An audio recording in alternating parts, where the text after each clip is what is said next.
Oba, já, né? Ok. Muito boa tarde, pessoal. Está no ar? Ok. Olá.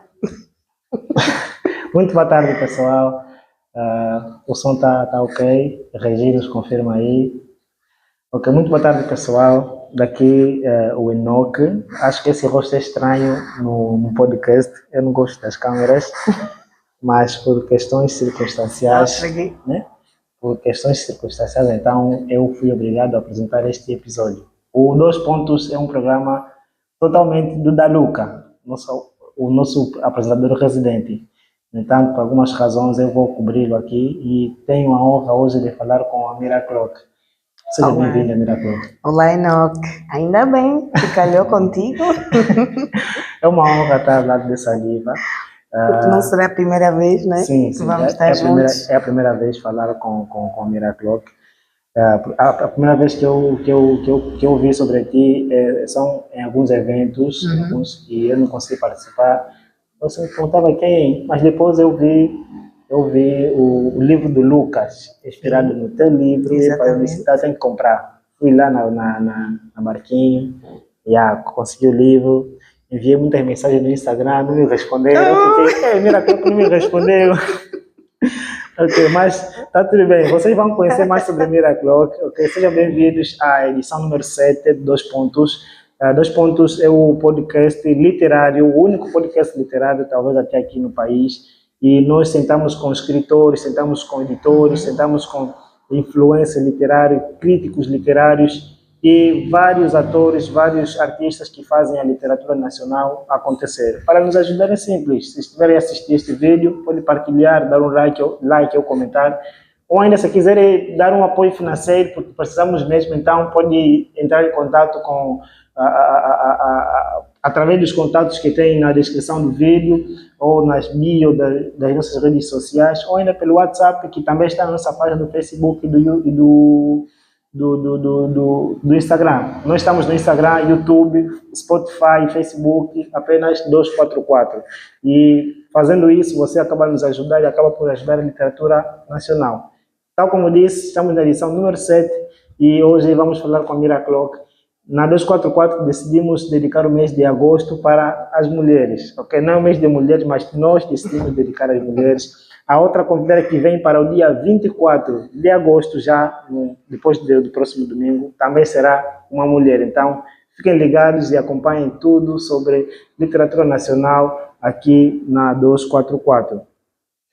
E para avançar, eu vou aqui começar com a biografia da nossa convidada. Claro que muitos conhecem a Mira Clock, como também muitos não conhecem. No entanto, esse é o nosso objetivo, trazer escritores aqui para dar a cara, né, em outros pontos. Apesar que muitos têm mais visibilidade do que nós, mas ainda assim decidimos juntarmos todos e fazer a coisa acontecer. E Ana Zulmira da Silva Ramalheira. Mas nós não vamos falar com essa moça, hoje vamos falar com Mira Clock apenas. Nasceu a 28 de maio de 1991, em Luanda. Escreve desde seus 17 anos, tendo já publicado 5 livros. E vai publicar já dia 16 de agosto, o sexto livro. O sexto livro. Próximo sábado vem o próximo livro da Mira Clock. E temos o Desabrochar 2012, temos Cartas a um Ex-Amor 2015, que deu ao livro que o Lucas, né, também tem, 2015. Vozes da Cidade, 2016, Amar Além das Estrelas, 2021, Ana e a Fada dos Dentes, 2024. Venceu o Globo Ouro de Literatura em 2022 e é igualmente licenciada em Direito pela Universidade Metodista de Angola. Boa tarde pela segunda vez, Mira. Boa tarde, Enoque. Boa tarde a todos. Muito obrigada. Quero agradecer em primeiro lugar a 244 pelo convite e parabenizar também por essa iniciativa, porque, como o Enoque disse, é sempre uma plataforma para nós escritores que temos tão pouco espaço ainda, para termos voz e falarmos para os nossos leitores. Então, estou muito feliz por estar aqui. Agradeço a todos, espero que tenhamos audiência e se não for agora, que partilhem o vídeo e assistam mais tarde. Mas vamos ter uma conversa muito interessante. Ok, obrigado. Obrigado, Miracloc. Vamos então começar com a nossa conversa. Aliás, já começamos. Eu quero começar primeiro com a infância da Miracloc. Como é que foi a sua infância? Quais brincadeiras mais gostava? Olha, foi muito boa. Eu me considero uma pessoa privilegiada, porque cresci numa família muito grande, com primos, eu cresci na casa da minha avó, porque os meus pais tinham uma casa pequenina, trabalhavam muito, então eu e os meus irmãos passávamos o dia em casa da avó e só íamos para casa no fim do dia. E depois chegou uma altura em que passamos a ficar lá mesmo, então eu felizmente tenho muitas lembranças positivas, especialmente da minha avó, que infelizmente já não está entre nós, e foi uma das perdas que eu mais senti. Acho que foi assim a primeira pessoa que eu perdi que era muito importante. E eu estou a escrever um livro, tenho um projeto que é dedicado a isso, chama-se A Casa da Minha Infância. Não roubem o título, por favor, porque já tem nome. E então está a ser muito difícil para mim, por isso é que eu vou tirando os contos infantis que eu já tenho escritos e são para mim mais fáceis porque eu sou mãe, tenho meninas, uma de 7 anos, outra de 2 anos. E pronto, tenho muita inspiração para escrever para crianças. E tenho esse projeto já, vou a caminho de 3 anos, 4 anos. A minha avó faleceu na pandemia, em 2020, e está a ser um pouco difícil escrever sobre isso. Mas foi uma infância, eu sempre fui tímida, mas ao mesmo tempo muito sociável. Eu gosto de estar rodeada de pessoas, mas depois a minha bateria social também acaba um bocadinho depressa.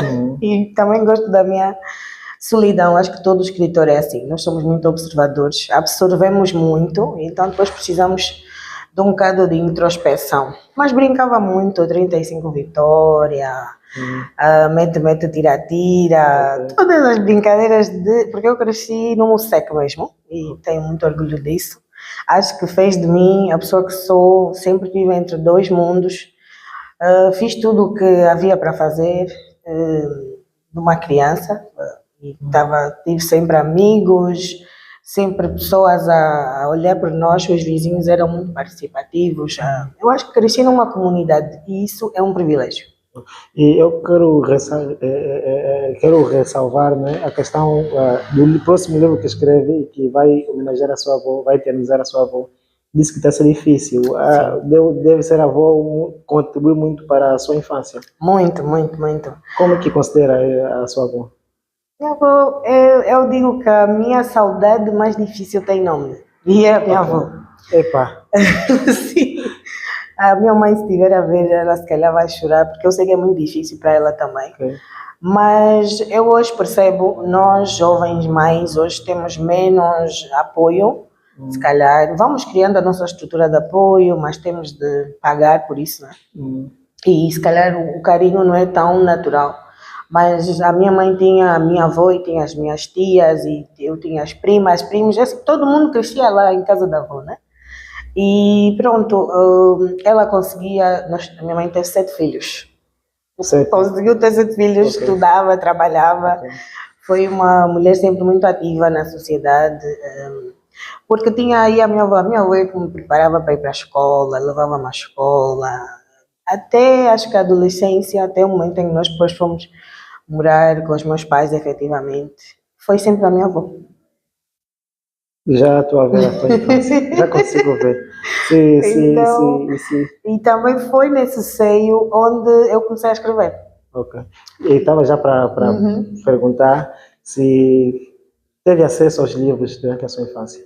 Tive acesso aos livros e isso tenho que agradecer mesmo aos meus pais, que apesar deles serem muito ocupados, nós hoje até vamos dizendo, vocês também não foram pais presentes, não sei, porque eu entendo, era o momento, eles tinham que lutar pela vida e tudo mais, eles são os professores, então tinham horários difíceis porque eles trabalhavam em outro sítio e depois davam aulas no outro horário.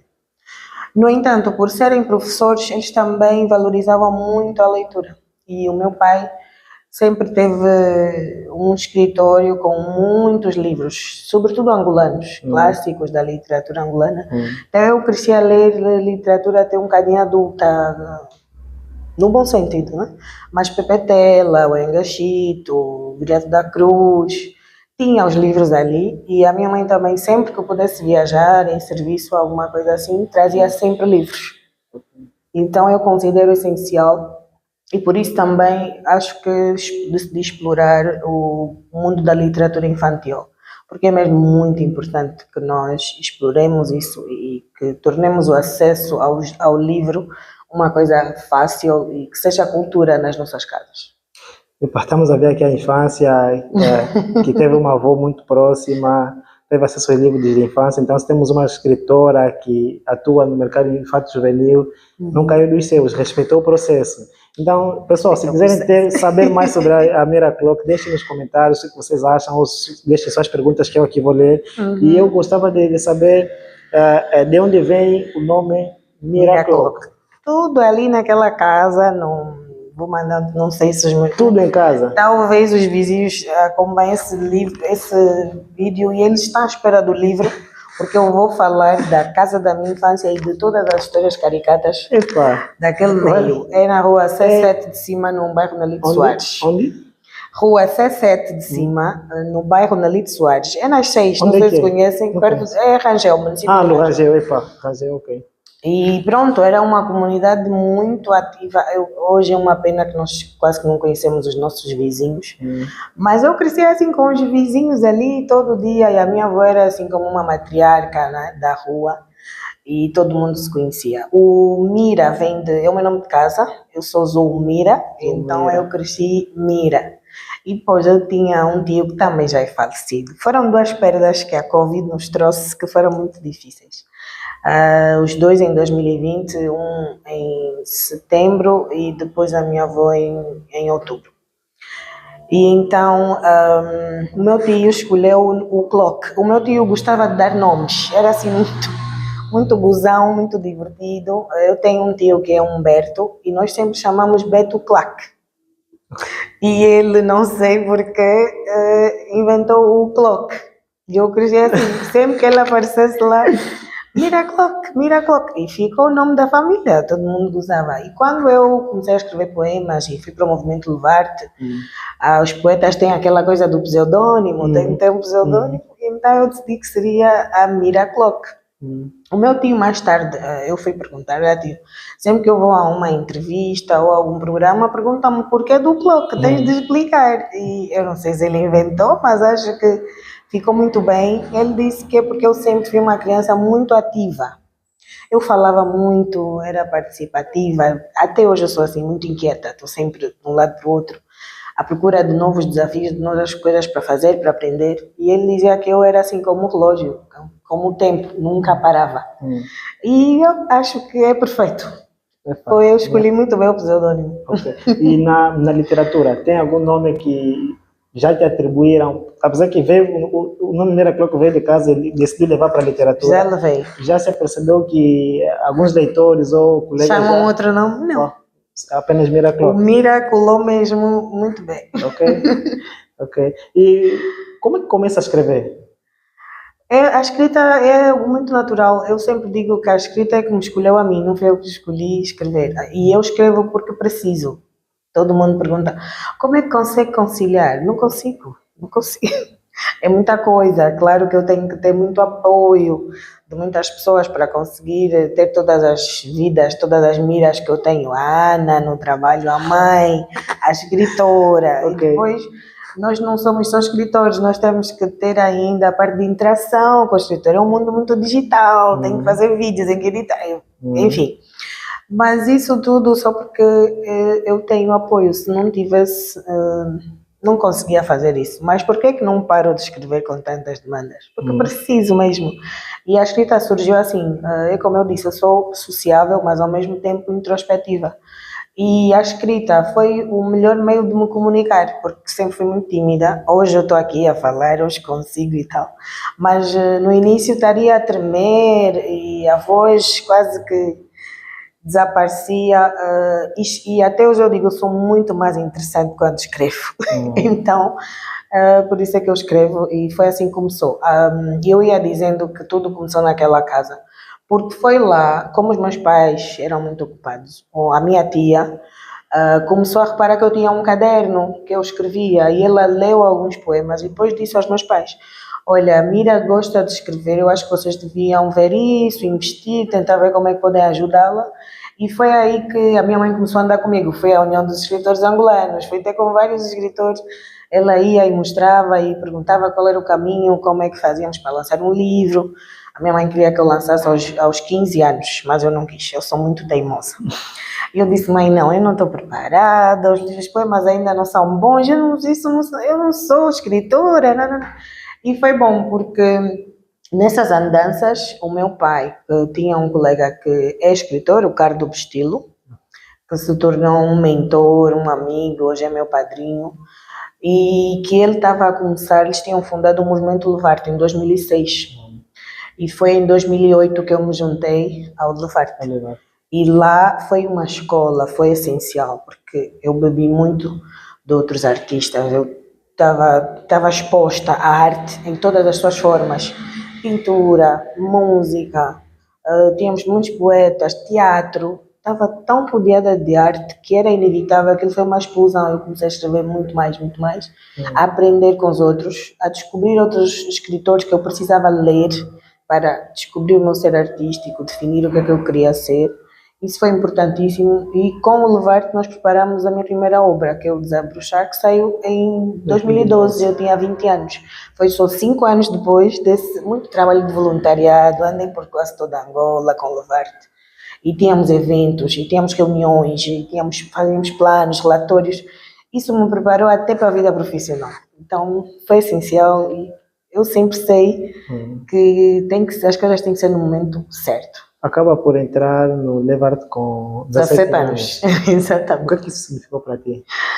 Foi o que eu disse, foi uma escola. Eu estava a terminar o ensino médio, entrei para a universidade com 17 anos, lembro-me de ter feito já 18 anos lá e já tinha o Levarte. Então, todas aquelas possíveis distrações que acontecem muito durante o tempo da universidade, eu vivia os meus estilos, como os miúdos dizem hoje, na arte, rodeada de arte.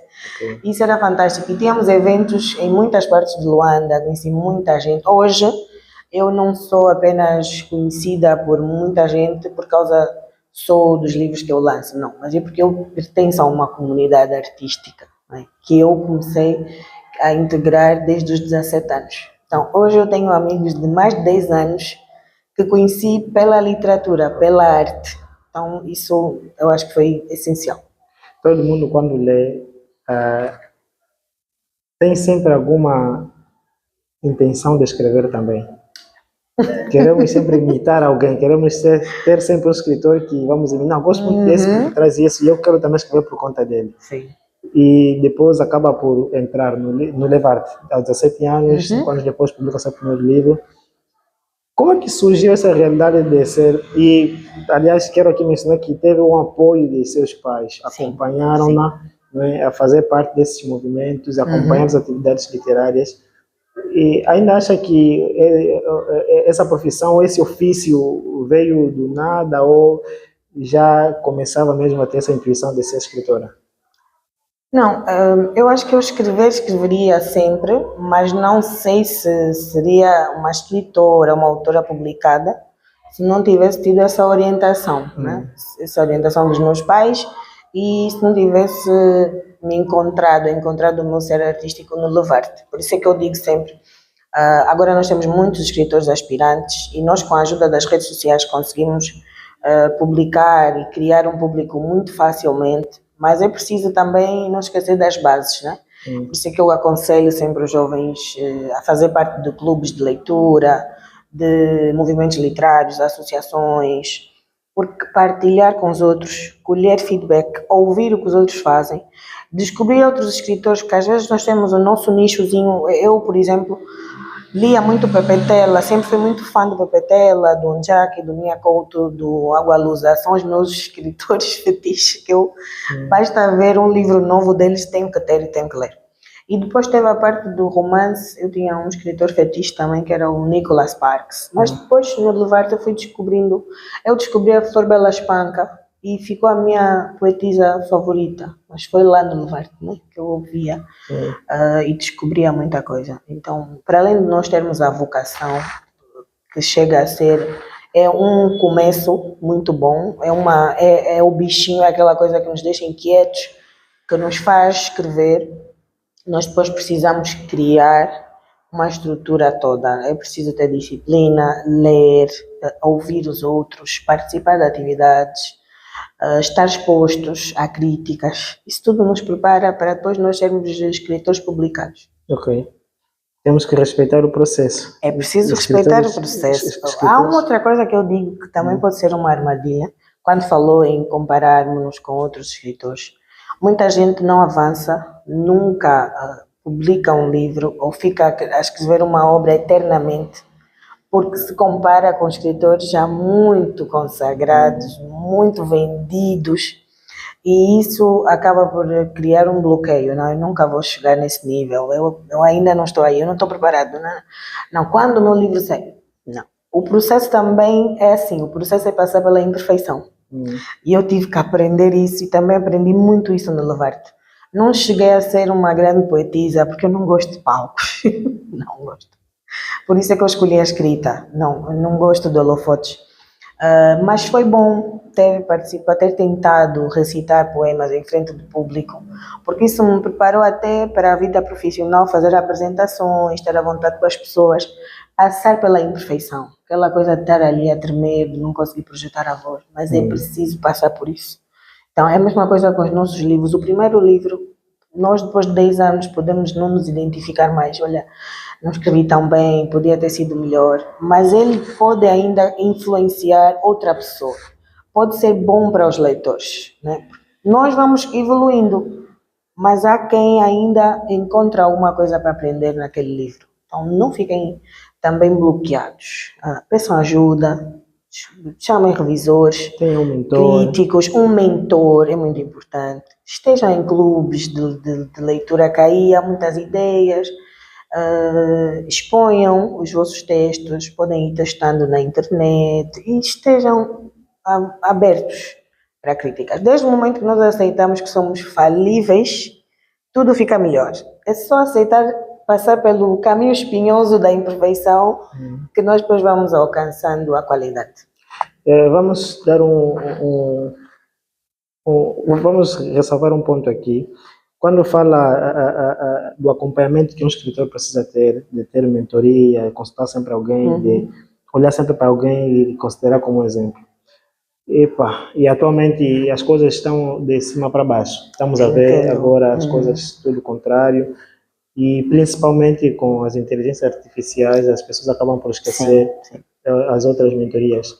Tal como os professores ou alguns intelectuais dizem que a essa geração substituímos o livro pelo digital, estamos tudo no digital. Sim. Não queremos procurar o mais velho para questionar, não queremos andar à distância para buscar conhecimento de alguma coisa. O que tem a dizer sobre esse processo, esse novo processo que novos escritores começam sem consultar, sem ler? Também temos muitos escritores que leem, mas quando digo de sem ler, não com afetividade para aprimorar a sua escrita, acabam por buscar recursos, acabam por ser imediatistas, né? Buscar resultados já prontos, querem sempre já concorrer em concursos públicos para buscar algum mérito. O que tem a dizer sobre isso? Eu acho que é normal, apesar de não ser correto. Esse imediatismo eu penso que é um efeito normal dos novos tempos, né? das tecnologias que temos. Tudo vai se tornando muito instantâneo, né? E por isso é que as pessoas, os mais novos, e eu noto isso nos meus filhos, estão cada vez mais impacientes, né? As pessoas não querem esperar pelas etapas dos processos, queremos queimar etapas porque conseguimos fazer tudo sozinhos dentro de um quarto, fazer um vídeo, uma página, criar um nichozinho e já achamos que estamos prontos.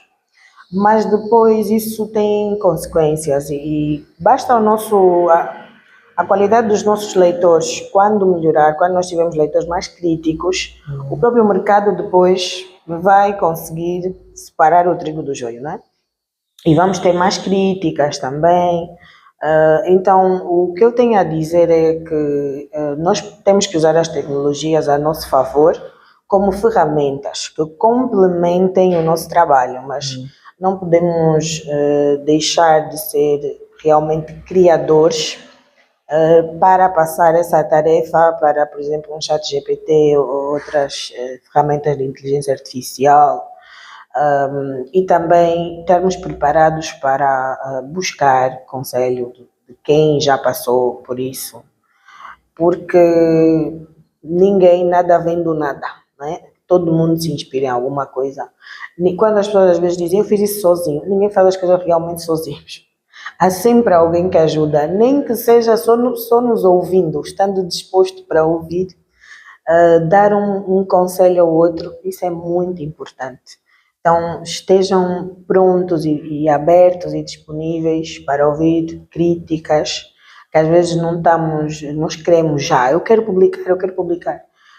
Temos os e-books também, agora torna a coisa mais fácil, temos pequenas editoras que é normal, precisam de fazer também o seu dinheiro, é um negócio, então vai-se pondo um bocado a qualidade de lado, mas isso é tudo um processo. Depois de uns anos, o próprio mercado vai ser mais exigente e as pessoas com o tempo aprendem que precisam respeitar as etapas do processo. Ok, obrigado pelo conselho, e espero que vocês captem.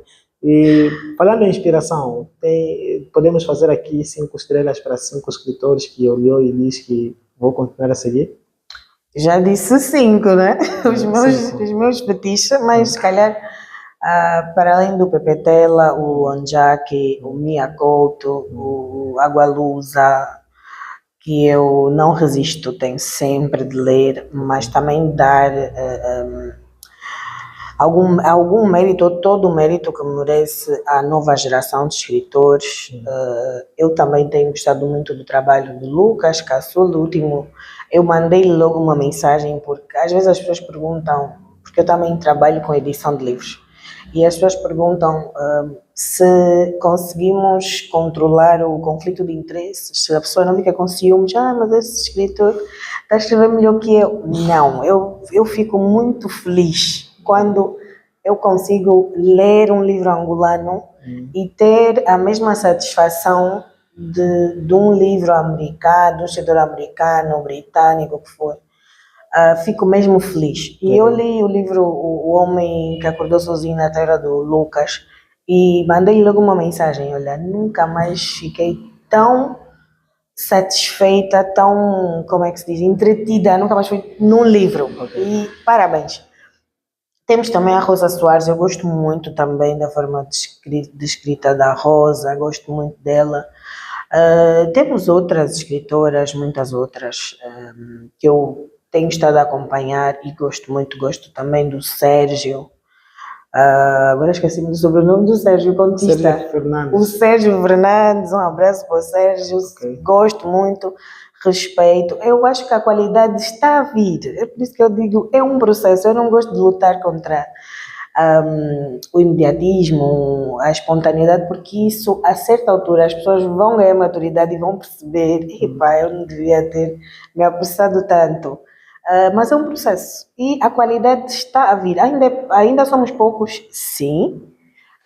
O mercado também é difícil, ainda não temos também tantos leitores e os leitores que temos ainda não estão tão amadurecidos, mas isso tudo daqui a 10, 20 anos vai melhorar. E qual é o balanço que faz? Os 5 estrelas que eu pedi, acho que foram 10 estrelas agora. E tenho mais, Então, só que eu sou péssima com nomes, então Ok. posso não me lembrar, mas estamos sim com muita qualidade na nossa juventude. Ok, muito bom. E que balanço faz do nosso mercado literário? Leitores, influencers? Acho que eu vou respondendo tudo assim, me adianto nas respostas. Um momento só.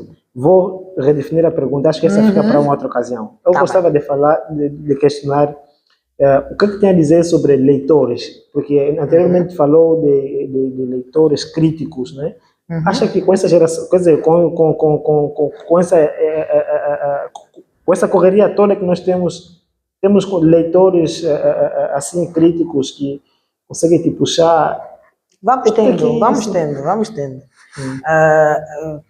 É claro que é o que eu disse, é difícil ainda, o nosso mercado é muito difícil, porque o país também está num estágio próprio de ainda muitas incertezas, instabilidade, as pessoas estão num modo de sobrevivência todos os dias, né? E vive-se com muita pressa. Eu sinto que em Luanda nós estamos sempre com pressa. Eu nem sei porque às vezes eu também sou assim, sou muito acordo e estou sempre a correr e às vezes a pessoa nem sabe o porquê que está a correr. Isso faz parte da nossa cidade, da nossa dinâmica, mas nós vamos tendo, sim, vamos tendo leitores mais críticos, leitores que leem mesmo com calma e fazem comentários, dão feedback. Vamos tendo também pessoas que escrevem boas resenhas. É claro que às vezes o lado subjetivo ainda pesa muito, né? Eu gosto da Mira, vou escrever uma resenha muito bonita, às vezes ainda acontece. Mas aos poucos isso vai melhorar. O que é que acontece? Nós ainda temos poucos leitores. Nós temos pessoas que gostam de ler, mas o acesso ao livro ainda não é tão facilitado.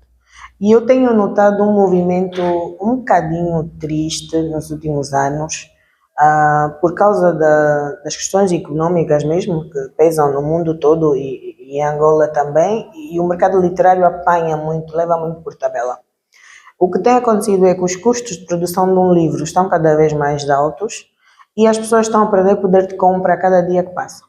E depois têm que escolher entre satisfazer necessidades primárias, necessidades de sobrevivência, e satisfazer a parte intelectual. Então nós temos tido lançamentos de livros cada vez mais vazios, ou quando estão cheios, são amigos que querem apoiar, mas não se vende tantos livros.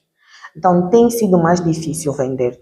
Claro que também pode ter o fator concorrência. Nos últimos anos, 10 anos, surgiram muito mais editoras, mais pequenas, mas que conseguem publicar e fazer um trabalho de qualidade. Surgiram mais pessoas interessadas em publicar, então já há mais concorrência, né? Há mais oferta, mas só que do lado da procura o movimento está a ser contrário. As pessoas, se tu num mês tens 5 lançamentos, a pessoa vai escolher e só consegue comprar um livro por mês, se tanto. Às vezes é muito já conseguir comprar um livro por mês. Então isso tudo vai desenfreando o processo bom que já estávamos a viver de criar leitores positivos, críticos, assíduos para a nossa sociedade. Se já temos o tema da cultura que não há do livro, quando adquirir o livro ainda é dispendioso, isso só atrasa mais o nosso processo. Ok. Obrigado pelo balanço. Olá pessoal, a você que chega agora. Olá. Nós estamos com a Mira Clock hoje, edição número 7, nossos 2 pontos. Então, subscreva aí o nosso canal do YouTube, deixe seu like, comente aí, diz alguma questão alguma coisa que quer tirar como curiosidade sobre a Mira Clock. E a conversa aqui continua. Falando da sua carreira, quero começar com o Desabrochar, seu livro que publica aos 20 anos, com um título muito profundo. O que é que este livro significou para a sua carreira? Ou melhor, o seu título, né? Acho que é bastante literal, né? Sim. É mesmo o Desabrochar da Mira Clock. Foi o início e, como sempre, os meus pais sempre por perto e a minha mãe escolheu esse título porque ela disse: esse livro vai marcar o teu início na vida literária de forma profissional, né? Porque eu já estava envolvida nas comunidades literárias, mas esse foi o meu primeiro livro. É quando a pessoa assume: eu sou escritora, e está aí exposta a todo tipo de críticas, de escrutínio, porque decidiu publicar, né? E então foi isso, foi o início de tudo. Tive sempre também o apoio dos meus pais. Eles tiveram que fazer muitos sacrifícios para apoiar os meus projetos. Eu no Cartas a um Ex-Amor agradeci aos meus irmãos por causa de todos os sonhos deles que eles abdicaram para que os meus pais pudessem financiar os meus. Porque sempre foi assim, sempre foi uma coisa muito de família e agora eu já consigo sozinha fazer esse sacrifício, sozinha não, eu e meu marido, abdicar também de outras coisas para que eu continue, porque ainda não vivemos da literatura em Angola, infelizmente, pelo menos eu não, talvez alguns poucos escritores o façam, mas a maioria precisa trabalhar noutro ofício para sustentar o nosso vício de escrever. Então, o desabrochar significa, tudo isso significa muito para mim, foi a minha entrada no mundo da literatura, e é um livro de poesia, a poesia vai ser sempre especial para mim, sempre. Eu sempre que me sinto perdida, me encontro na poesia.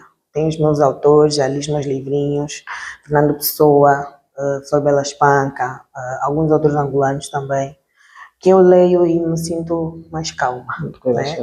Mas me encontro, às vezes me perco um bocadinho, então tenho que reencontrar a mira e eu reencontro na poesia. Então a poesia vai ser sempre especial, porque eu depois do desabrochar já não voltei a lançar um livro de poemas, fui para a prosa e fiquei na prosa, mas a poesia vive em mim sempre. Ok. Por isso é que temos depois o Cartas a um Ex-Amor. Veio Cartas a um Ex-Amor e daí só escrevi prosa. Okay. Nos disse do seu enquadramento com o desabrochar, não é? Com o apoio dos seus pais, mas eu gostava de saber qual é o lugar que este livro te colocou no mercado literário. O que é que isso significou para ti no mercado literário? Se teve, quer dizer, como que as pessoas te olharam depois desse livro?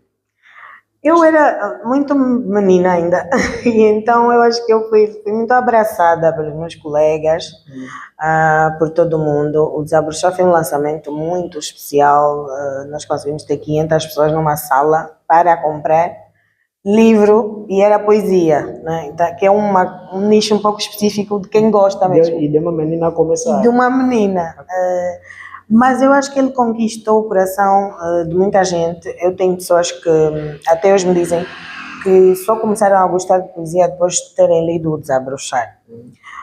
E eu acho que foi um começo firme. O Desabrochar trouxe-me isso. O livro tinha muita qualidade, mesmo a nível estético. Os poemas são, eu escrevo poesia livre, são versos mais soltos, não são tão amarrados a recursos estilísticos e a outras questões de literatura e linguística, porque eu acho que quando nós estudamos demasiado a literatura, às vezes também perdemos um pouco a essência e nos fechamos, ao invés de, e o autor, e sobretudo a poesia, ela demanda liberdade, né? Se nós tentamos escrever um livro de poesia ali, acompanhados de um livro de literatura, de escrita, a coisa pode sair muito mecânica e não tão livre. E como eu tinha 20 anos, os poemas são muito fervorosos, né? Porque é a idade também, a pessoa é menos prudente, mais apaixonada. E então eu acho que consegui conquistar alguns leitores para Angola e sobretudo para a poesia, para o género, porque muita gente não lia poemas e hoje, depois do Desabrochar, começaram a buscar outros autores e foi um momento, acho que nessa altura de 2008 até mais ou menos 2015, a poesia em Angola teve um momento muito bonito. Surgiram muitos movimentos literários. Nós tínhamos até CDs de poetas que gravavam os seus poemas, tínhamos programas em que os poetas iam declamar e isso ultimamente vai se perdendo um bocadinho, mas a poesia teve aí um momento glorioso e eu fico muito feliz de ter feito parte desse movimento. Sobre CDs, poesia de CDs, eu já tive contato com alguns CDs de um escritor de Lubango, parece. E acha que este foi um momento de apenas que a literatura estava a entrar ou a emergir para o novo mundo? Sim, foi uma viragem, né? E também a literatura aqui em Angola é normal, porque nós somos uma república uma nação muito jovem, né? Angola tem 50 anos de independência. E antes do colonialismo nem existia Angola, existiam reinos. Então as pessoas vão se conectando como nação há 50 anos, basicamente. E então isso tudo faz com que as coisas sejam mesmo, o processo ainda esteja a acontecer, né? Sim, sim. E então durante muito tempo a literatura foi algo um pouco elitista, por causa da própria história, porque nem todo mundo tinha acesso à alfabetização. A minha avó só estudou até a 4ª classe, e então tinha uma elite angolana que estudou, que teve acesso aos livros, e a literatura tinha assim um nichozinho, né? Depois dessa altura, porque a paz já ocorreu em 2000, vamos dizer, efetivamente em 2003, 2004, quando se assinou os acordos, A guerra parou em 2002, mas depois, efetivamente, nós nos descobrimos em paz, dissemos, agora estamos mesmo em paz. Foi mais ou menos a partir de 2004. E esses movimentos foram surgindo em 2006, o Levarte surgiu em 2006. Então, eu acho que foi uma coisa que surgiu, um fenômeno próprio da paz, e os jovens começaram a criar uma certa disrupção nesse elitismo, né?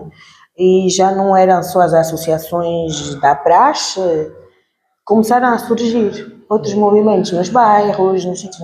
Nós também vamos criar o nosso grupo de poetas, nosso grupo de escritores, e isso foi essencial para chegarmos até aqui, porque hoje temos muitas, nós tínhamos umas 10 ou menos editoras angolanas conhecidas, que eram sempre as mesmas, mas hoje já passamos de 20, e já temos escritores que noutra altura, eu própria quando comecei, eu disse que a minha mãe andou comigo por muitos sítios, mas o que eu ouvia era, eu lancei meu primeiro livro com 35 anos, não tem preço, não, esse livro, essa poesia tem muitas alegorias, essa poesia é muito, ainda é muito amadora, e se eu não tivesse encontrado o Levarte, onde eu encontrei jovens a fazer literatura, a criar história na literatura angolana, eu talvez o meu sonho tivesse morrido ali.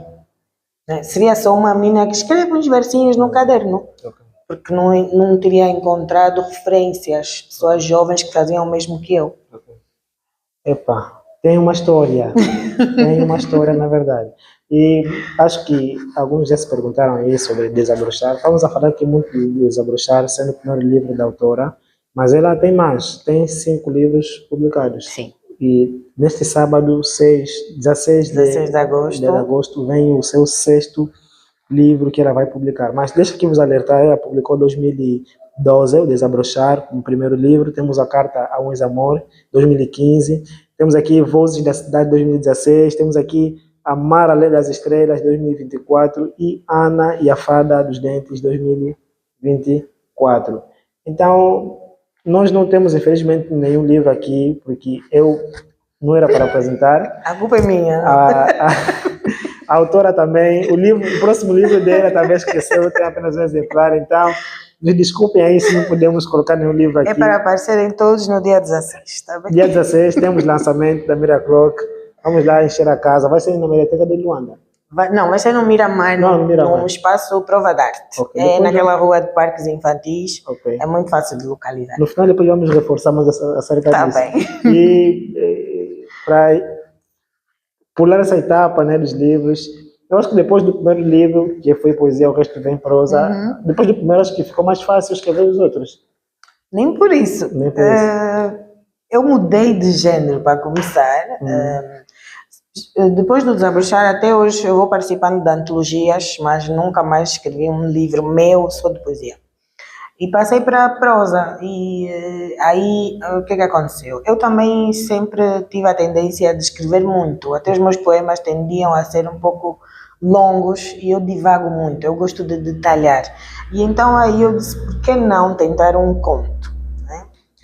E então comecei a escrever o Cartas a um Ex-Amor, ainda estava na universidade, e comecei a escrever o Cartas. O Cartas eu comecei a escrever talvez em 2013, não sei, ele só foi publicado em 2015.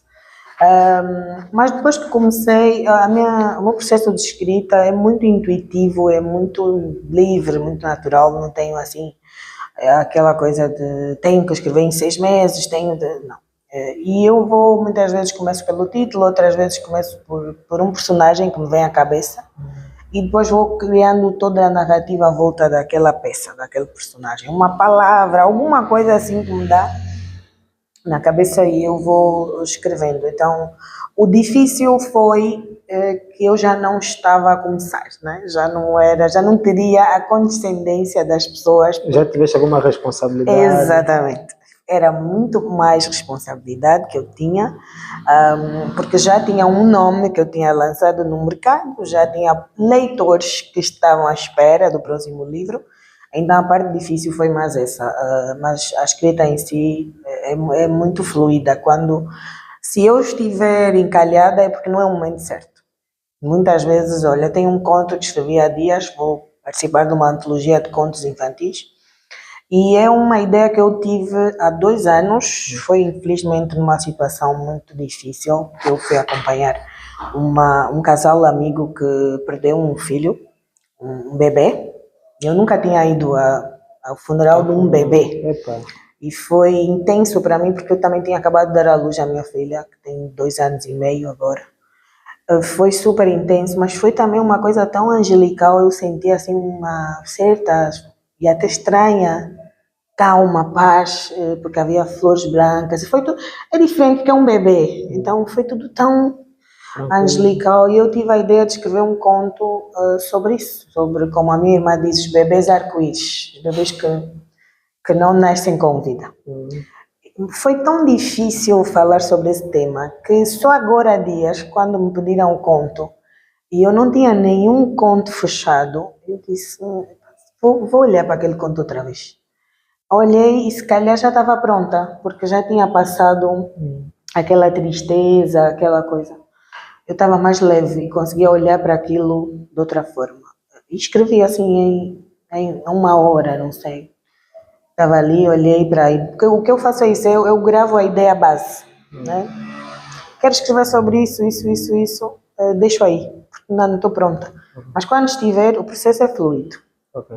Isso para voltar à pergunta do Cartas, a parte difícil foi a responsabilidade que já pesava sobre mim, por ser um segundo livro. Eu não estava tão ansiosa, já tem um primeiro, estava à espera do segundo, não estava ansiosa, estava a viver um processo diferente também, porque estava a acabar a universidade e ia entrar para o mercado de trabalho, não tinha uma certa pressão, mas por isso que eu queria lançar aquele livro. Não vou lançar já e depois fico um tempo, se bem que o Vozes da Cidade saiu logo no ano seguinte, foi assim, mas o Vozes também surgiu de forma muito natural, porque é uma coletânea de crónicas, e depois eu aceitei o desafio da Rádio LAC para escrever crónicas uma vez por semana para um programa, e depois foi só compilar e publicar.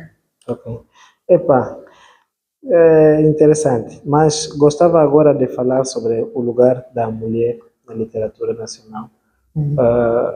Acha difícil ou tem algum espaço, tem algum privilégio como escritora? Como mulher escritora, tem algum privilégio? Não, eu acho que não. Mas da mesma forma que eu não sei se tenho algum privilégio, talvez exista uma certa condescendência com as mulheres, mas também não sinto tantos obstáculos. Sempre as pessoas perguntam, eu acho que na literatura é talvez o lugar em que eu não sinto que tenho que provar mais do que os homens. Sei lá, eu acho que nós temos o nosso lugar já e vamos tendo cada vez mais mulheres. E nós temos já uma sensibilidade natural da nossa própria natureza feminina que se calhar facilita o processo de escrita. O que é difícil são depois as nossas outras demandas como mulheres, né? É claro que eu, por exemplo, tenho um marido muito participativo, mas não é a mesma coisa. Eu sou mãe e tenho muito mais demandas que ele, e se calhar absorvo muito mais os problemas, né? Nós temos o nosso lado emotivo mais à flor da pele e nós captamos tudo, né? Isso nos ajuda, assim, a ter inspiração, mas também é uma sobrecarga que às vezes atrapalha o processo criativo. E depois o tempo para ir aos eventos, para estar com os leitores. Essa seria a minha próxima questão, mas avançou sobre as dificuldades que... Pois, aí sim, o fato de sermos mulheres atrapalha um bocado, né? Atrapalha não, torna a coisa mais difícil. Mas o que eu vou fazendo, eu vou criando estratégias para, nos momentos em que eu estou muito sobrecarregada, por exemplo, agora, nessa fase de maternidade, eu decidi escrever livros infantis. Enquanto, com mais calma, acabo aquele projeto que vos falei no início, a Casa da Minha Infância, né? Para não estar pressionada, então eu vou tirando contos mais curtos, porque é uma fase que tenho que dedicar mais tempo à família. Então, essas são as dificuldades que, se calhar, um homem, quando tem um filho, a sua vida não é tão impactada, né? Não, mas nós tivemos... claro. O primeiro, eu me lembro muito bem, estivemos com o Sérgio, Aham. ele ressalvou muito isso, que ser pai foi algo mais impactante que aconteceu na vida dele. Sim, é impactante nessa parte emocional. O que eu digo é, não atrapalha tanto. Por exemplo, eu tenho que sair do trabalho por 3 meses. Atrapalha. O Lucas já disse que atrapalha. Não é a mesma coisa. O Sérgio já disse que atrapalha. Nós vamos atrás desses escritores Uhum. e solicitar direito de resposta, Mira. Podemos ir. Eles vão afirmar que também atrapalha. Eu creio que sim, os filhos nos mudam muito. Primeiro muda a nossa perspectiva, a nossa forma de estar no mundo, de ver o mundo. E nós, a partir daquele momento, percebemos que já não vivemos só para nós e temos que ser um exemplo, uma referência para os nossos filhos. Isso tudo pesa, mas o que eu vou dizendo é em termos operacionais mesmo. Por exemplo, eu quando tenho um filho, nos primeiros 6 meses eu não consigo atender a eventos, não consigo. Mas duvido que o Lucas e o Sérgio precisem parar o seu calendário. Claro que podem ficar para apoiar a esposa, mas eu, por exemplo, não consigo sair e ficar muitas horas porque tenho que amamentar. Há questões que são mesmo técnicas, sim. Práticas do dia a dia. Só queria rir um pouco. Que atrapalham, não, condicionam um bocadinho a vida de uma escritora. Isso está acontecendo. Ontem ainda falei com uma pessoa que queria fazer uma tertúlia com escritoras, mulheres, e ela estava a dizer, olha, agora tu é que vais dar a luz. Há pouco tempo tentei a Rosa Soares, mas a Rosa também tem um bebê pequeno, teve há pouco tempo. E a fulana, não sei dizer, nós estamos todas em idade de reprodução. Se não for agora, eu já tenho 34, estamos todas na casa dos 30. Então há essas pequenas coisas, mas se não, na comunidade, no universo literário, eu sinto todo o respeito dos escritores homens, e não sinto que os leitores leiam mais livros masculinos. Há algumas temáticas, sim, que eu sinto que alguns homens dizem esse livro é muito feminino, não sei o quê. Mas também temos a nossa comunidade leitora feminina, então eu acho que nas outras minhas funções posso sentir um pouco mais essa pressão de ser mulher. Na literatura eu me sinto muito acolhida. Ok, muito bom. Falando na comunidade de literatura, eu gostava de aproveitar, tá como os homens, né? Ou os escritores, né? Alguns têm ideias de ir tomar um café em algum lugar. Será que já pensaram nisso entre vocês? Olha, até isso é difícil nas mulheres. Já se juntaram para um café algum dia? Olha, nós temos eu tenho um grupo do WhatsApp com escritoras, está a Otoniela Bezerra, a Mara Oliveira, a Rosa Soares, a Stella, a Constantino. Temos muitas. Mas só para acontecer um encontro é muito difícil. As agendas são muito difíceis. Mas sim, sempre que eu posso, por isso é que sempre que eu posso ir a um lançamento de livro, eu vou, porque encontro muitos escritores e tenho ali um momentozinho de conversa, de pôr a conversa em dia, e vamos falando também muito online. Participamos da vida uma da outra, damos parabéns, isso vai acontecendo, mas eu acho que os homens conseguem ter um bocadinho mais de folga. Eu vejo meu marido, ele tem uma vida social que eu não tenho. Ok. E falou aqui da literatura elitista, gostava de saber alguma coisa. Temos a literatura elitista que mais ou menos pertenceu à época colonial, né? À época pós-colonial. Um pouco pós-colonial também, sim. Depois temos a época depois da paz que nós tivemos, começam a surgir os primeiros movimentos, tal como disse, e agora temos esta nova era, não sei de que ano mais digital. Não sei se começa a partir da Covid, que separou a época ou não. A Covid acho que intensificou apenas, mas a partir de 2015, 2016, começaram a surgir os e-books, os blogs. Eu também tive um blog nessa altura. A parte digital começou a ganhar mais voz. E eu creio que a pandemia foi assim uma viragem mesmo. As lives começaram a surgir, as bloggers literárias. Alguns chamam também de book talks, essa tendência. Book talks, que era, pronto, as lives, os webinars, os podcasts em Angola, eu acho que ganharam seu espaço depois da pandemia, justamente, né? E hoje em dia nós temos podcasts para tudo. Para todo tipo de assuntos. Obrigada a vocês que têm um de literatura. É daqui onde nós surgimos. Ok. Porque as pessoas descobriram uma forma de dar voz, de ter espaço, porque os órgãos de comunicação, pronto, os tradicionais já têm a sua agenda e os escritores sempre reclamavam Que muito não que tem ficavam no espaço. fim da linha e tal, não sei o quê. E hoje cada escritor cria o seu espaço nas redes sociais. Na verdade, não terminei a questão, Mira. Era para dizer, essas três etapas que eu acabei de mencionar, essas três etapas da elitista, das independências, da criação, do surgimento das comunidades literárias, e a essa agora que é mais acelerada ainda. Qual é o balanço que faz da nossa literatura nacional, só nacional? Qual é o lugar que estamos? Eu acho que é bom. Agora, como eu disse, estamos a ter um momento de recessão, digamos, porque o número de lançamentos vai diminuindo, o número de pessoas nos lançamentos vai diminuindo, os eventos, também os movimentos baixaram um bocadinho a sua atividade, já não vejo. Já não temos um evento, antes havia na semana. Podia ter, todos os dias tinha um evento. Eu ia, terça-feira ia ao Espaço Bahia, no Artes ao Vivo. À quinta-feira ia ao Levarte, o Kings Club, tinha o Poesia Eu Vivo. Quarta-feira tinha uma quarta-feira, acho que ainda acontece na União dos Escritores. Na sexta-feira tinha outra coisa. Enfim, toda semana havia uma agenda literária, artística a acontecer. E hoje em dia vai diminuindo. Essa é a parte negativa.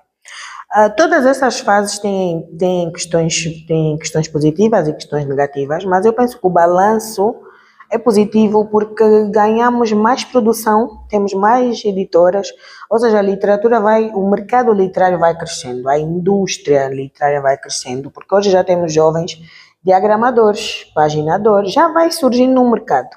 É pouco, precisamos investir nisso.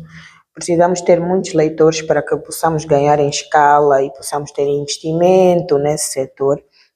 Mas é assim, cada época tem uma fase. A fase mais elitista, em que havia pouco acesso, as pessoas podem dizer que havia mais qualidade, porque o que saía era o que tinha que ser, o que era muito bom, né? Mas depois temos a fase dos movimentos, em que a arte se tornou uma moda, a literatura, ir ouvir poesia e comprar um livro. Isso é positivo. E hoje temos o imediatismo, mas é bom porque atinge o pessoal que está nas redes sociais, os bloggers literários, os escritores muito ativos nas redes, que têm páginas, que fazem vídeos, eles também estão a atingir o nicho de leitores que já não vão a uma livraria, que já não, entendes? Então, todas essas fases são positivas e o resultado é ganharmos em quantidade. E isso, eventualmente, daqui a uns anos, vai nos trazer um nível de qualidade literária vai ser mesmo espetacular. Então, tudo isso, todo esse processo é positivo, traz coisas boas. Podemos agora estar um bocadinho frustrados, nós já nos sentimos mais velhos, né? Olha, mas eu não quero estar a olhar para os jovens que dominam muito mais as redes sociais do que eu, como os mais velhos olhavam para nós, os miúdos que estão a criar os movimentos. Não quero olhar dessa forma, quero acolher e estou sempre lá. Sempre que recebo convites de clubes de literatura, são clubes que estão mais no Instagram e não sei o quê, mas convidam-me, eu vou, dou livros, vou, converso, fazem questões, porque quero mesmo estar perto desse movimento dos jovens, dos mais jovens, e perceber onde é que eles estão com a cabeça, tentar dar algum conselho. Eu acho que é isso que falta, a maior integração entre as três gerações, né, da literatura. Acho que já houve alguns críticos que tentaram e fazem essa distinção. Também acontece o mesmo no hip hop, por exemplo, deve haver acontecendo noutras artes, é muito normal. E há mais ou menos esses três períodos. Mas se tivermos maior integração, maior acesso, maior colaboração, vamos ter um mercado literário muito melhor. Olá pessoal, você que está aí pela primeira vez, estamos com sabemos que temos sempre visitantes para cada escritor. Então, esses dois pontos podcast literário humano, nos apoie, seguindo nas redes sociais, nos apoie, comentando e dando aquele like aí. Nós estamos no final do nosso podcast, da nossa 7ª edição com o Network. E, mas assim, gostava de que falasse sobre o prêmio literário. Sim, Globo de Ouro. E o que isso significou para a sua carreira? Foi também uma viragem, foi algo muito, foi marcante e eu considerei que não foi um prêmio meu, mas foi um prêmio dos jovens escritores angolanos. Eu disse isso em muitas entrevistas, porque era sinal que nós começávamos a ganhar o nosso lugar. E era uma afirmação. Nós conseguíamos, com aquele prêmio, dizer: estamos aqui, estamos a fazer literatura, temos o nosso público, porque eu recebi depois o feedback da organização. Aquilo foi um prémio que a maior parte da classificação contava por votação. Era um prémio do público. E houve muita interação. O público votou muito, eles não estavam à espera. Que naquela categoria foi a primeira vez que a literatura foi considerada nesse concurso, que infelizmente não aconteceu outra edição. Mas foi a primeira vez que decidiram colocar a literatura e as pessoas votaram muito. O Lupito Feijó ganhou na categoria masculina e também, até para o Lupito, também, que é mais velho que eu, é de outra geração, mas já houve muito público também no Facebook a votar. Então isso significou, nós estamos aqui, nós fazemos parte também do mundo artístico angolano, então esse prémio foi meu e foi de todos os artistas, foi uma festa. Eu recebi muitas chamadas de outros autores, porque tínhamos uma certa descrença que algum escritor jovem fosse ganhar, mas aconteceu e foi com Amar Além das Estrelas, que é eu considero que é o primeiro romance, porque o Cartas a um Ex-Amor, apesar de ser um conto longo, ele não, em termos técnicos, não preenche os critérios de um romance.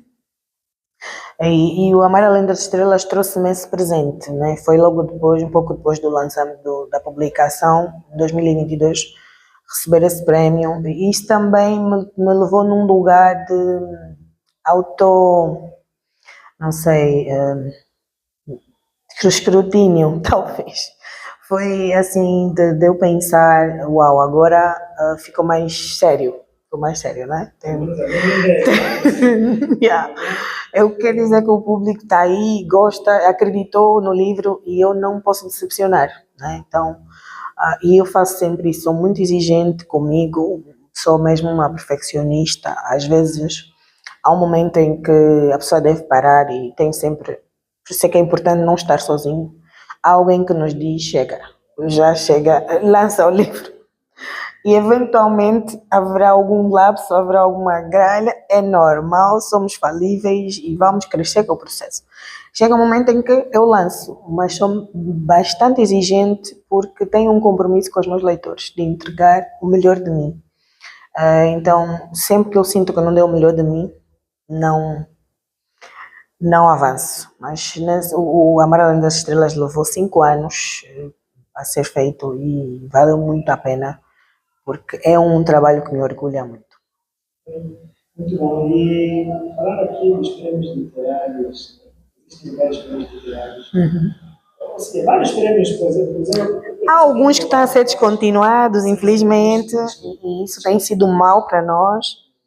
Mas entre vários prêmios que existem, alguns ainda acabam por considerar uma literatura, quer dizer, uma última chance só para englobar o público, né? Alguns ainda, por exemplo, em alguns prêmios, acabamos por ver nas redes sociais, e isso levanta muita fala. Alguns acabam por selecionar alguns escritores que nem sequer têm livro, acabam por selecionar escritores fantasmas. E assim o público fica assim: mas esse escritor diz de quando? Nem tem nenhum livro ainda. É verdade. Então, qual é a análise que faz? Qual é a análise que faz dos prêmios literários? Né? E qual é a sua vantagem? Como pode contribuir para a nossa literatura e para a nossa sociedade? Ainda bem que acrescentou a parte de contribuir, porque para além desses prêmios que vão surgindo mais pelas redes sociais, que eu também não condeno, eu acho que toda a publicidade é boa para a nossa literatura, É como os leitores, nós temos leitores fakes, diria, não me cancelem, mas existem pessoas que não gostam verdadeiramente de ler, né? Mas que gostam de passar a impressão de que são leitores.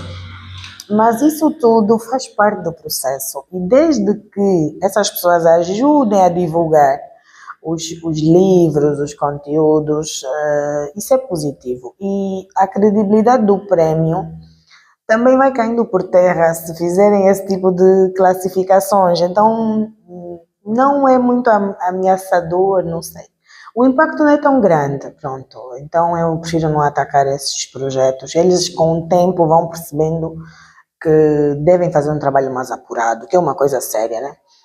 A outra parte positiva dos concursos, que são sérios e que existem, alguns infelizmente nunca mais aconteceram, eles precisam acontecer para que o mercado literário tenha mais reconhecimento, né? E que exista mais movimento e interesse dos autores em melhorar a sua qualidade e participar desses concursos para receberem o reconhecimento que merecem.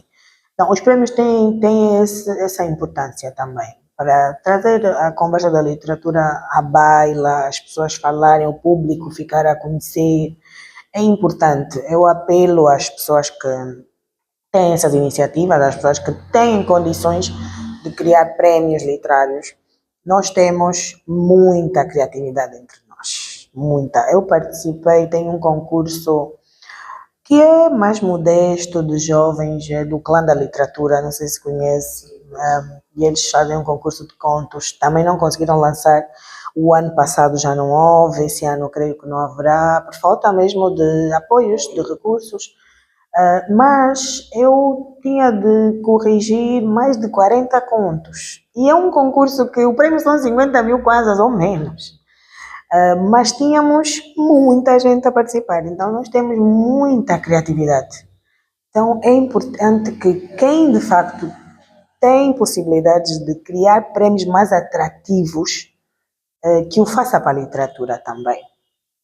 Porque é preciso existir esses incentivos para que o nosso mercado cresça e que é um processo e vamos até criar emprego também. Como eu disse, nós já temos uma pequena indústria, nós já sabemos como fazer. Já temos as pequenas editoras e já vamos tendo pessoas interessadas em seguir essas carreiras de revisor, editor, diagramador, paginador. Há aí muitas funções para não irmos todos nas mesmas profissões convencionais, nos mesmos mercados que já estão saturados, né?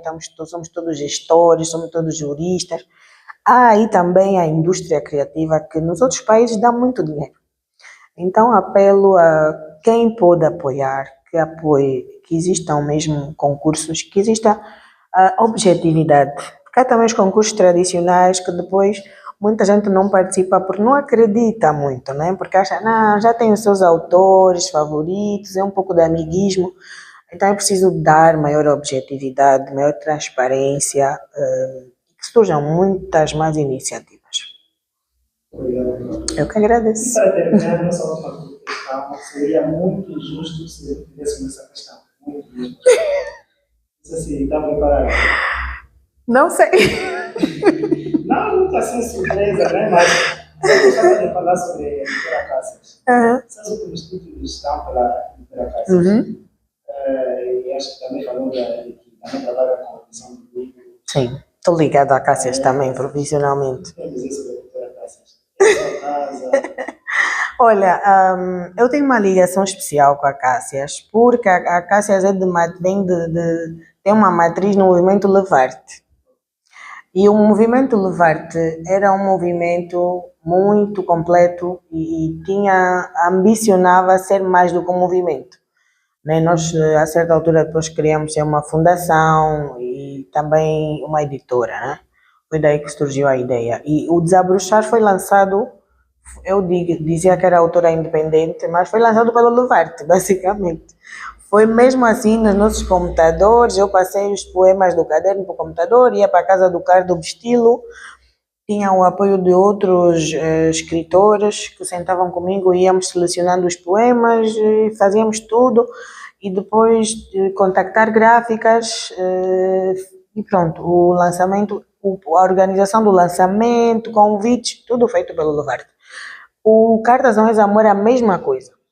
Então, depois disso, surgiu a editora Cássias, pelas mesmas pessoas que estavam ligadas à fundação do Movimento Levarte. Então, quando eu decidi aceitar fazer parte de uma editora, porque os 2 primeiros livros eu era independente, tinha que ser com a editora Cássias, né, que é onde eu me sentia em casa, né, acolhida, pessoas que conhecem a minha forma de escrita e as minhas aspirações.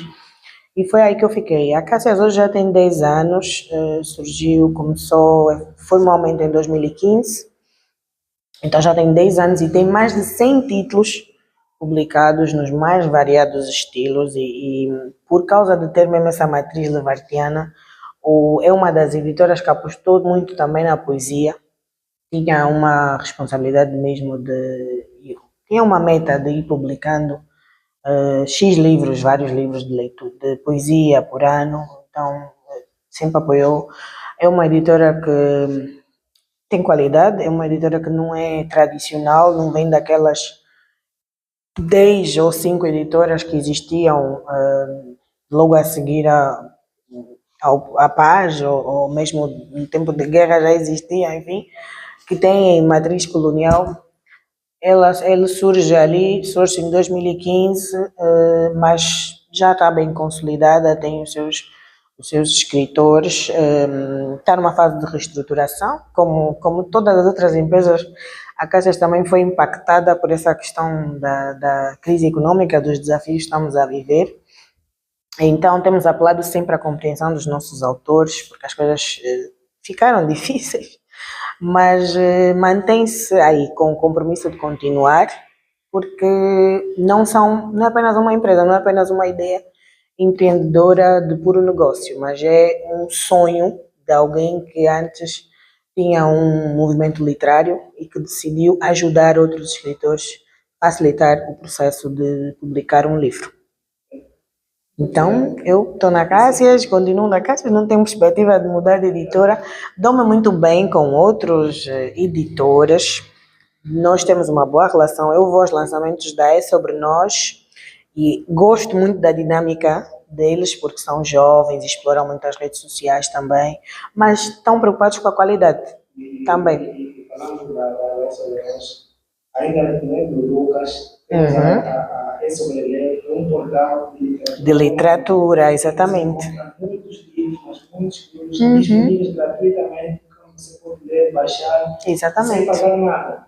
Então, inclusive, e se fosse receber uma proposta de uma editora, se eu sair, ou sei lá, se fosse publicar uma outra editora, qual seria? Não sei, não consigo avançar. Okay. Não sei. Uma outra ocasião. Na segunda edição, Por enquanto não tenho essa pretensão, porque hoje a Cássias faz parte também é um projeto pessoal, é um desafio que eu tenho de estar ali a ajudar nesse momento difícil a editora a manter-se aí no mercado, porque é uma missão, tal como no Levarte a nossa missão era incentivar o hábito de leitura e de escrita e humanizar as pessoas através da arte. A Cássias é isso também, é uma extensão desse sonho, portanto, por enquanto, apesar de todas as dificuldades, continuamos aí firmes e não tenho pretensão de mudar. Obrigado. Eu que agradeço. Pessoal, infelizmente nos chegamos no final dessa conversa e nós agradecemos profundamente a vocês que estiveram aqui no lugar e nós lançamos o anúncio, vocês partilharam, deram apoio e ainda que os que assistiram até aqui. Muito, mas muito obrigado. E a nossa Vera Cló, muito obrigado. Muito obrigada. Eu sinto-me errado. Quer dizer, eu posso dizer, se posso ter resumir essa conversa, eu diria assim. A mensagem do Instagram não respondida é uma conversa de uma live. Desculpas. Eu sinto-me honrado ocupar aqui o espaço da Luca para falar com alguém que é muito respeitado no nosso mercado literário. E, para terminar, vamos falar do teu novo livro, mais detalhes. O ESA, o Unicórnio Trapalhão, é o meu segundo livro infantil, que vai totalizar 6 livros, né? Na minha carreira de mais de 10 anos já como escritora. É um conto direcionado a crianças mais ou menos dos 4 aos 7, 8 anos, porque tem uma característica um pouco mais infanto-juvenil do que propriamente um livro infantil. É uma responsabilidade grande, mas eu já me sinto muito à vontade e gosto muito desse público porque é um público que é muito honesto, não é?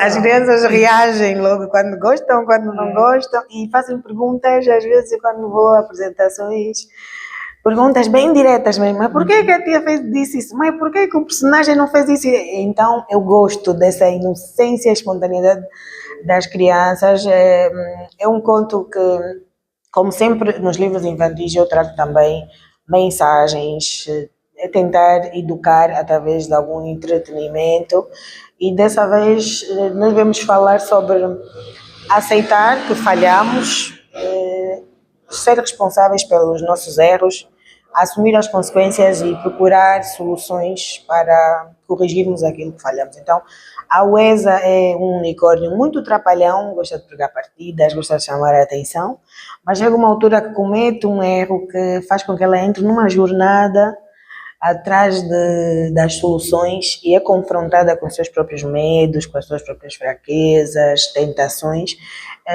mas pronto, depois também acaba por ser uma jornada de aprendizado. Então é um livro colorido, divertido, com também uma mensagem profunda para as nossas crianças. Vai ser lançado no dia 16 de agosto, já no próximo sábado, a partir das 11 horas, no espaço Prova d'Arte, no Miramar. Eu espero por todos vocês.